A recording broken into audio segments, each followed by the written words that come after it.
you still in the trenches of SoundCloud these days? Or Why do you laugh?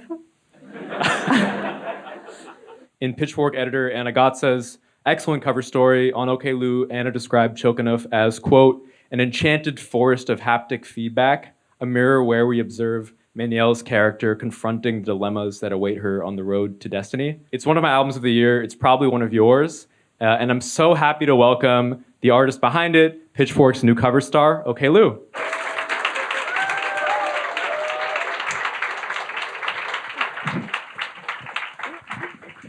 How's it going? I'm okay, how are you? I'm good. It's been a while.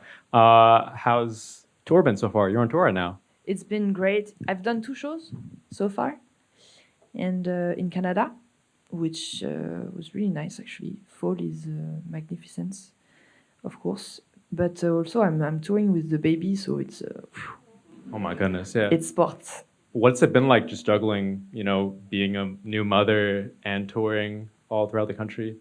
So far, we only have two shows, so it's the beginning of the experience, I'd say. Yeah. But I was discussing it with my manager just now. It's a learning situation, so I'll have other shows in the future, other tours, and experiences. Then you adapt. I know the baby's only a few months old. Yeah, he's 4 months. 4 months old. Is there any chance he has a favorite song of yours, or in general? I don't know. Well, the problem is he can't even say if he's sick of it. He's heard it so much in my belly. Also, it must be enough. I feel like when I talk to people about your music this year, it isn't just one song they talk about. They talk about the whole album, Chokanov, and that's kind of rare these days. People. It's oftentimes it's a very TikTok-driven, viral song era, I feel, and this is so refreshing in that sense. What do you sort of hear in Chokanov these days that maybe surprises you, or you didn't really pay attention to when you were recording it? When I listen to my own stuff, yeah. Oh, it's been a while. Really? That I didn't. Well, yeah. I actually miss listening to music lately, but these activities where you take time to just zone in your little zone. It's been a while for me, but so the album I listen to it when I play the songs, but the listening experience, it's been too long for me to be able to say if I have new feelings, if I can hear new things while listening to the music. I wouldn't be able. The live versions, though, it's interesting in that sense because we have to rework the songs for it, in order to get the show interesting and what's not. But the songs from the album, it's been a while. Yeah. When you're reworking these songs for tour, what's the biggest challenge with that? In my head, these are very quiet, small sounding songs, and I'm guessing you're trying to expand that a little bit, right? I'm trying to expand that, but not that much also because it talks about, for me, it's about my performance and what I want to give to people. And I've been questioning that for years. I've been touring for a while, and for more than 10 years also with other projects and I always been trying to actually know what I wanted to do on stage. Mm-hmm. Do I want to be a dancer? Do I want to play instruments? Do I want to be the singer? And I really, still up to this day, sometimes struggle to know where I want to go. Maybe I should just work with somebody. That would be easier. But it's also interesting to find out by myself, of course. I think in an interview with A.G. Cook a while ago, you were talking about how you were trying really hard to make Chokanov a drumless album. And obviously, it isn't quite that, but it really gets close. And what I really love about that is how that minimalism sort of just really magnifies the component parts of the different songs, like the like all like the little like trumpet parts and like the weird like the squiggles of like synth and these like almost MIDI sounding instruments at times. It's also like there are moments that in a bigger sounding album wouldn't hit the same. And I guess like my question is like, what interests you about minimalism and just sort of shrinking down music in this way? That's also a very interesting question. I hope I'm gonna have an interesting answer. I guess as a listener, and not just it's not just music. It's everything actually. It's movies. It's any form of art, and not just art. It's also, I don't know, maybe the seasons, maybe in the nature. I don't need like a lot of things happening for it to be striking me, and actually I get more striken. Do you say that? More struck. Struck by one single element that is powerful enough to take all my attention. And when I listen to music, I am very impressed and touched by music that doesn't need much. It can be just if the sound is the good one and the melody is the good melody to go with that sound, it can be enough to make a marvelous song. Maybe it comes from also listening to a lot of pieces throughout my life in classical, when there is just a piano playing. Mm-hmm. And there is a music with just a piano playing that I thought was really boring. Yeah. And some of them, for a reason, was extremely touching to me. And I think unconsciously I've always been interested to try to understand why. I've always been interested in trying to understand why this piano piece and not this one is for me is better and more touching. Mm-hmm. It's not a big mystery, like melodies are there are good melodies and bad melodies. But I think pretty early on I understood that you don't need much to make a great content. Do you know that guy? What's his name? I think it was a friend of Grimes a while ago, from Quebec. Dion. Yeah, he made these albums. Thank you. He made these albums, music for keyboards, and one of them, because I think there's several ones. It's just it's just like video games soundtrack. He choose one sound, and he makes a whole album with it, and it's fucking amazing. It's a moment of rest. Mm-hmm. It's not tiring the brain. It's not too much information. Yeah, I think it's really important, actually. Yeah, it's a moment of rest, but also I think on your album there's so much like moments of movement and like dance music straight up. And I mean, I think about how like Obvious and even Viscus off the Deluxe, they're both almost like dance hall songs. Like they have that like really that groove to them, that bounce. I really didn't try to do that with Choke Enough. Really? Yeah. I mean, try to do Dion with him. Yeah, it's interesting, like that contrast of like dance music with this like stark minimalism. It's really cool. Well, I think even with the more dancey stuff, let's take Choke Enough is not the track. There could be a debate on whether it's a dance track or not. Yeah. I don't think it is, but it's calling for it. Mm-hmm. It's the whole. I think it's the whole purpose of this song for me. It's the kind of middle ground that is happening, and the tension, and that you can feel. I mean, you guys have heard Viscus. That song's great with Twigs. Do you have a quick story maybe about working with Twigs on that? How that came to be? So I think the song, it's nothing very sexy about the origin of the collab, but the song's been sent to another artist and she didn't want to do it. And I think, but at the same, I don't know. You should ask my manager actually. to know like the origin of the. But I know that she answered. She was really excited to work with me and Daniela, and I was so obviously extremely grateful. The Marylou from 12 years ago would have. I've discovered her at the same time as Arca because I was listening to her EP at the time, and Arca's first mixtape, Mm-hmm. Crazy, right? That music at the time, it was so mind blowing.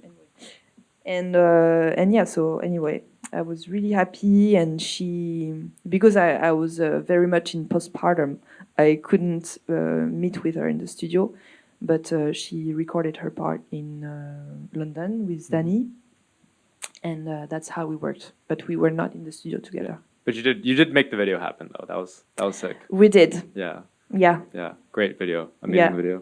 All right. I want to play what I think is my favorite song off the deluxe, which I don't know if this might be surprising. I don't know, maybe not. But anyways, if you didn't recognize it, that's a cover of the Fish song by Underscores that you did. Can you talk a little about your relationship to Underscores? Because when I actually interviewed Underscores a few months ago, she had mentioned that I think you had reached out to her saying you love that song so much. I think I discovered her work. I think it was maybe in 2022. She was doing very more clubby music at the time. She was working with I don't remember. She was friend with Skrillex, maybe. I don't know. I don't remember exactly. She was on SoundCloud doing stuff with Antel. And I thought to myself, she is good. No, because I did my researches and I understand that she was doing all by herself and that she was so young. But apart from the skills, I recognize a sense of the songwriting was terrific. And I've been following her ever since, and her albums, and this song for me is, it makes me feel like when I listen to an old song from the 70s, and I feel like I live in a little cabin in the countryside. Yeah. I have the same feeling with the Fish song. Totally, yeah. Did you? I'm guessing you know what the song is about. Like the story. Well, I have no idea, and. Oh wow! Okay. No, I really don't know. So I might botch a detail through here, but I heard it's about like this sort of rare fish, like literally like a rare fish that scientists found in the Philippines, and it died pretty quickly, but it was like this amazing. I want to say like yellowish color, and yeah, oh, it's a real story? It's literally about a fish. Oh, that's so cool. Yeah. Oh, it makes me want to cry. That's so amazing. Yeah. That's why I was like, this is such a random song for you to cover, but also it sounds amazing. So. No, but like she took almost like a random scientific fact and she made a song out of it. Exactly. Yeah. That's the goal. Is there like you mentioned you found Underscores on SoundCloud? Are you still in the trenches of SoundCloud these days? Or when do you laugh? Because I'm not, but it's yeah. Well, I'm not because I don't even have, it's one maybe sad thing, but ever since my music's been on Spotify and stuff, I feel like, and even on YouTube, I don't have control anymore on my content. Before I was like very, very much minding like the hashtags and all the details that make your page what it is. And it's one thing that I miss in my career now is that I don't have the time to do these little details anymore. How do you discover music these days? Do I discover music these days? I don't discover that much music. I listen to the mixes from my friend Barbara Malibu for the United in Flames. exactly. Because it's the music I want to listen to really. So yeah, I listen to her, and I listen to Hats by the Blue Nile. Wow. You know this album? No, I'm not. Oh, you don't? I'm not. Yeah. It's really good. Well, when's it from? Tell me about it. Oh, I don't know much. I think it's from the end of the 80s. I think. If somebody knows, you can correct me. But it's a band, and the cover is extremely beautiful. What else can I say? Sorry, I put you on the spot. Yeah, I don't know. You should listen to it. All right, I'll listen to that. Do we have time for questions from fans? You know, with the trend of like special vinyls, like liquid-filled vinyls and etc., or like vinyls that kind of move when they spin. Do you have any like what concept would you have for Choke Enough if you like did a deluxe on like a special type of vinyl? That's a very specific question and a very fun one. Maybe sparkles on the walls when it's playing, like my hair on stage. Oh, cool. Spoiler. Yeah, I imagine like a watery vinyl, just because like a choke. I don't know. At least when I listen to the album, it kind of invokes like water and Yeah. being underwater. Like sometimes the vocals kind of give that, Yeah. that dreamy vibe. So I was like, oh, maybe it'd be filled with like turquoise or Well, you know. it's a better idea actually. So, I'll take it. But I like your idea too. Thank you so much. Thank you. You mentioned classical piano music inspiring your kind of minimalist approach Yeah. to Choke Enough. So just wondering, like, which composers, which pieces, and also did you ever like figure out outside of the melody what like components of the songs really yeah. inspired you? Definitely Debussy, just him. No kidding, but mainly him actually. If you guys don't know Debussy, if you don't listen to classical music and you like my music, you will love his work. It's the best. But outside of the, let's say the songwriting qualities, again, it's the sound of the instrument, and what defines that. It can be so many things, from the choice of the musician at the beginning until the mastering at the end. Debussy, there was no mastering at the time, but the music that we can hear today, indeed, you have like several versions of La Mer of Debussy on YouTube, and all of them don't sound the same. It's the concept, and some of them are not good. But that's interesting because it's as important as the piece itself. But the choice of the instruments, the recording, and how like the effects you put on the instruments, the way you mix it, obviously. So many things. All these details, it's really, really, really important. Hey, thank you both and everyone for tonight. I think something we didn't touch on as much, but is one of my favorite elements of the album, is like the elements of childhood nostalgia.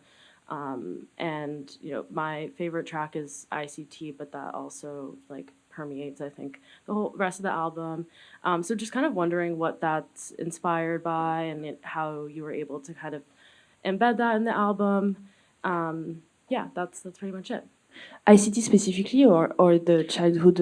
I think overall that's the one that Yeah. stands out to me as the most obvious, but no pun intended. Yeah. I was like, the track obvious. Or?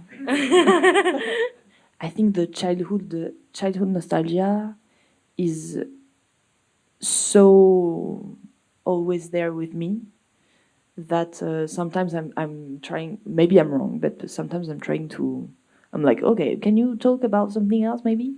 To myself, I'm like, you're boring. Actually, I don't think I should fight against it. But and I go my own way and I forget actually the core of the question. I guess like what it was inspired by, but it seems like it's just something by what you're saying that's important to you. Yeah. But I guess did you intentionally, try to weave that in?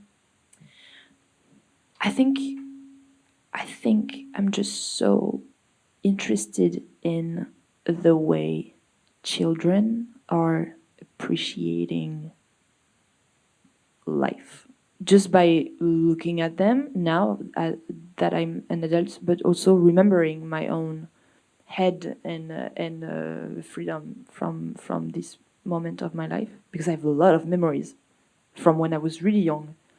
So, and it's all a happy memory, and I was a happy child and very lucky to be surrounded with music and to go see shows and dance shows. The Irish thing, Lords of the Dance, the Irish dancers. I was like, oh, that's gonna be me one day. I was also lucky to have parents, especially my father, who would actually, I don't know how to say émerveillement in English, marvelous things. Yeah, marvelous. The beauty, the extreme beauty in simple things. Every time there was like a storm outside, we would go outside. Wow, let's see the storms, the lightnings, wow. And I don't know, the mini tornadoes in the countryside, bass line in a random track on the radio. It was like, oh, the bass line is so good. It was like a short list of everything that's happening. Well, a storm is a big event. It's not just a simple. It's not like you eat a soup, but even the soup, it's about. I think it's so important. Sorry, I'm getting lost again, but it's interesting. And now that I have a kid, I really try to remember that to myself as a parent, to stay amazed at as much things as I can, because this child is watching me, and if he sees me, be like, look at this wall. It's do you see this blue? This blue is very special, and he would remember that the same way I remember that with my father, and I think it's really, really important. That's beautiful. Yeah, thank you so much. Yeah, thank you. I wanted to know about how did you visualize your sound and the album art and the colors, and actually knowing more about the zine, like how did you enter this world of visualizing what you were feeling and thinking in this music? Because I think the colors and the way the album cover is, it's special. So the visual aspects of my works always is something I adore working on, because it's kind of a vacation for me. It's like, oh, I can have fun now. Not that I don't have fun on the music, but obviously, I'm a musician.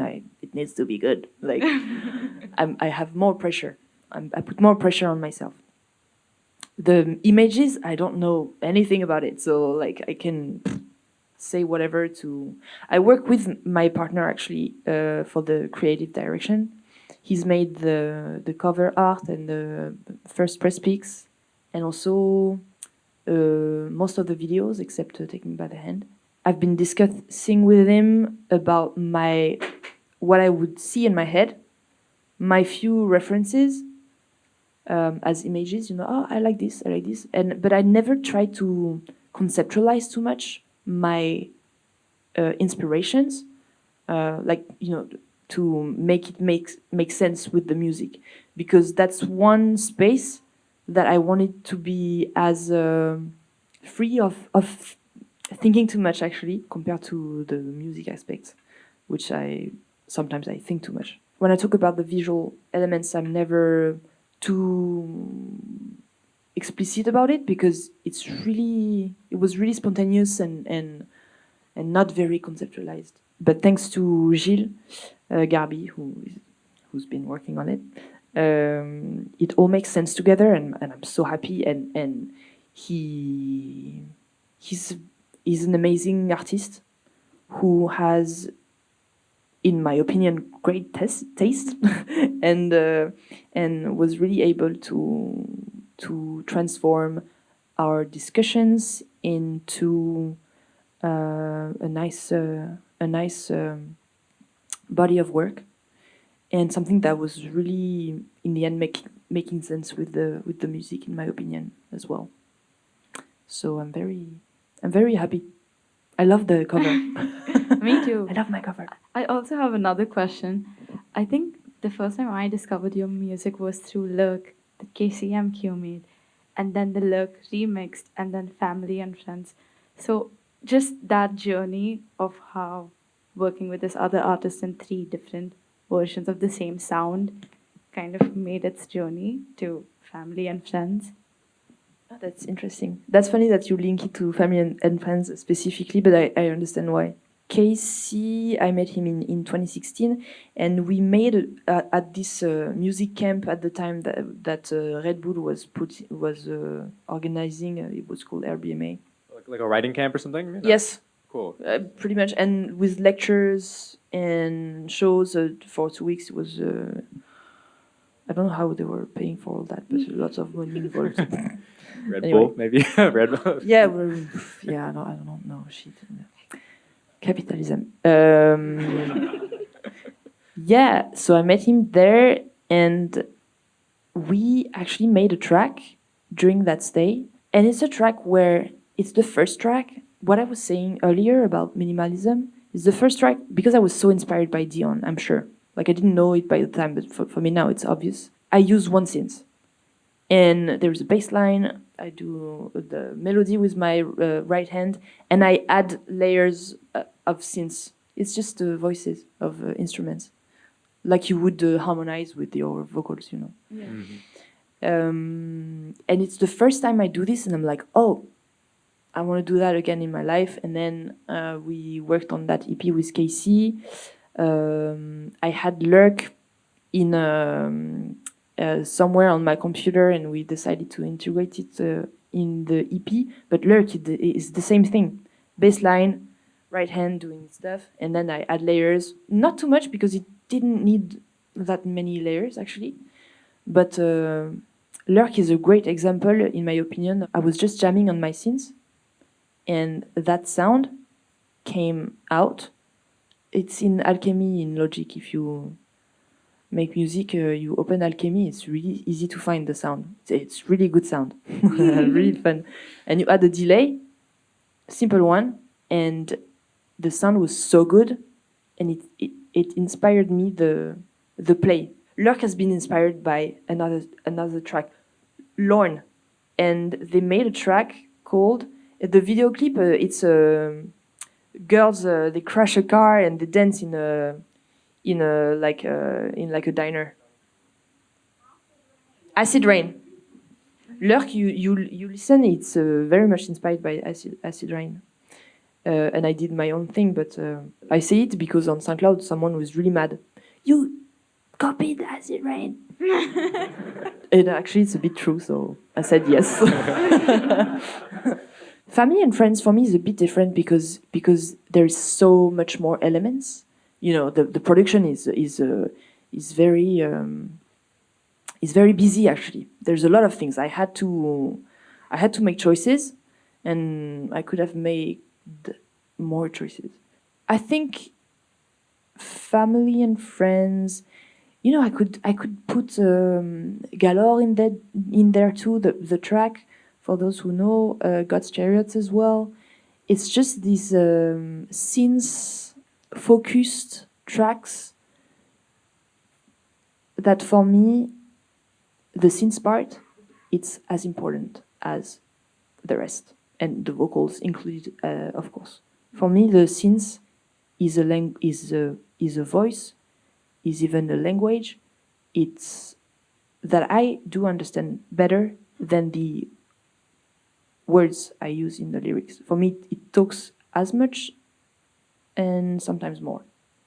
Importantly, no, it's not about importation, but but like, you know, what it says. Me, I make no difference. And that will be the end of my answer. Thank you so much. Hi, So nice to meet you like this. Nice to meet you. We've spoken a lot about your instrumentals, synths, trumpets even, but I actually love your lyrics. A lyric that I love is I crashed this car to take a photo. And I was wondering if you could expand on that. And also I know, and I watched an interview you did where I think in your song Obvious you said the only part you had was the all the words that you say speak louder than me. And I think that's a sentiment, or I interpret that as a sentiment in your other songs, but specifically like, I don't know, crashing a car just to take a photo. What were you I have ideas, but what were you trying to say? I love that you have ideas because it's really important to me. Why it's important to me? Because the process of writing lyrics for me, it's very, it's on the moment I'm fuming. I work always with Casey because he's my English consultant, and also I'm kidding. He's a excellent lyricist himself, and I need him. But it's really hard afterwards for me to go back on my lyrics and be like, oh yeah, this sentence is because of da da da da da. I don't remember. Of course I remember. I know what the songs are about, but sometimes some connection. It was on the moment of writing, and then it kind of gets lost into my very messy brain. But this line for Choking Off, it's a good line. I think it's very representative of what I'm trying to say in the song, and I'm trying to evoke the need for sensations, and at what cost. I think when I was writing Choking Off, I was in a moment of my life where I just had experienced crazy emotions, very deep, like almost a love depression, like a bad breakup, basically. And yeah, I was really, really not doing well. But I was very much in love and all these intense feelings, da da da da da. And I was like, am I okay with this? Is it worth it? Like, it was the big question. And I'm kind of questioning that in Choking Off. Not wanting to focus on love because it can be about so many other things, you know. But how intensely do I want to feel alive, or what does it mean to me? Like, do you find the aliveness in life is so crazy and I'm gonna do this and that, or oh, it's so nice to just listen to Dion on your couch? Like, where do I put the value? You know, both is nice also, but and the other line was what?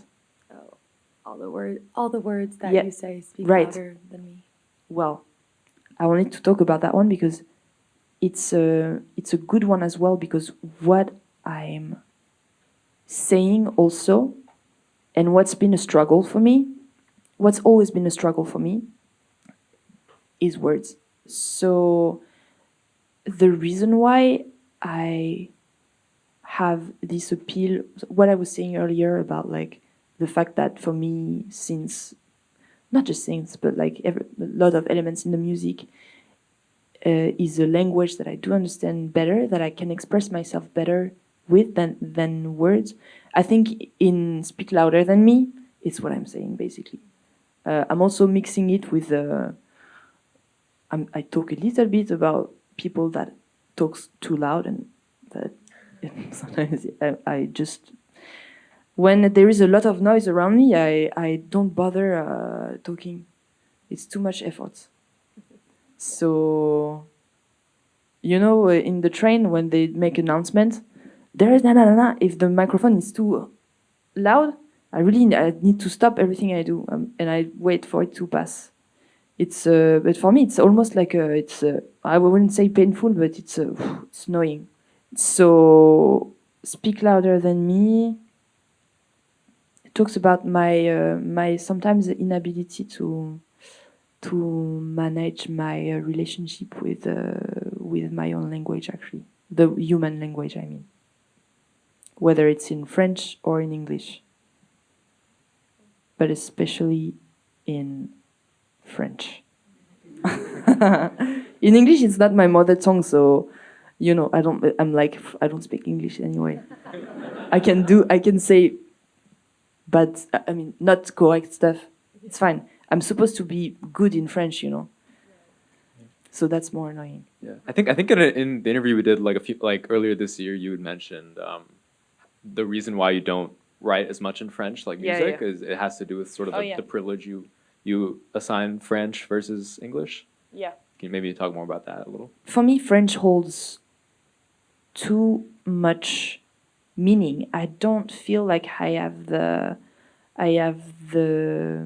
talent to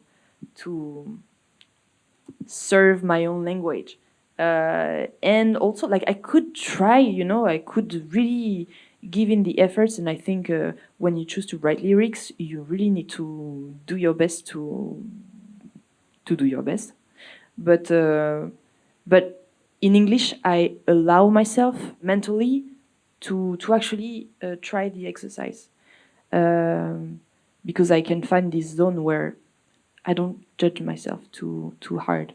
But that's also why I work with Casey, because I need to make sure that what I try to say, because I do write a lot of things myself, but I need approval, basically. Thank you for your questions. Yeah, those are such good questions, guys. Thank you. Oh my God, I was gonna end it, but I honestly have one more question for you, which is like, I feel like we were just talking about lyrics so much, so I was like, it's on my mind now. But Bladebird, like that's like, to me, like you kept mentioning sort of the privilege, like sort of how important synths and like other voices on this album are compared to the actual human voice. But I feel like that's one of the songs to me where your writing really shines, and like it is really about your voice to me on that song, and like your voice, and the meaning of that song is so. I've just stuck with me all year. I mean, I read it as about your baby, but I know it can be interpreted in different ways. Can you maybe just talk more about how that song came together and how it? I mean, it also just feels very different from the rest of the album sonically. That's true. Yeah. So. Yeah, I almost didn't put it on the album, actually, for that reason. I was like, well, it sounds so different. I really do like the lyrics of that one as well. Why? Because, well, I've been working with we were three in the room. Me, Casey, and Nate. Nate or Nathan? Nathan. Nathan? Okay. I thought you were like calling to Nathan somewhere. No, that's very disrespectful of me. He's a friend. But English friend with an English name, okay?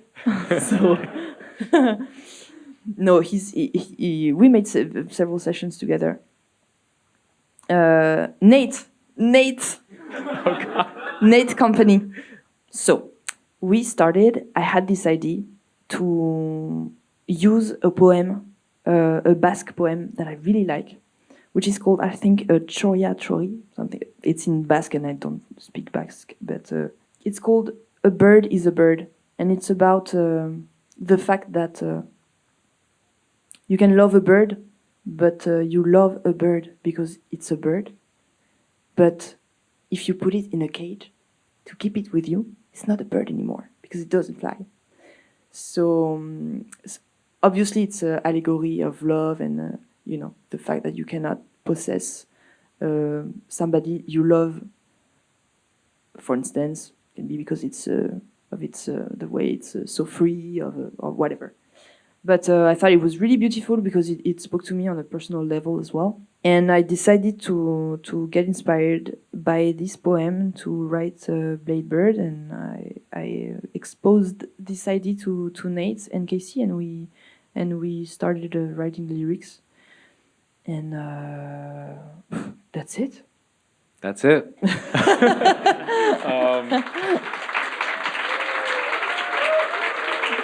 Thank you. Thank you for coming, everyone. Thanks so much, guys.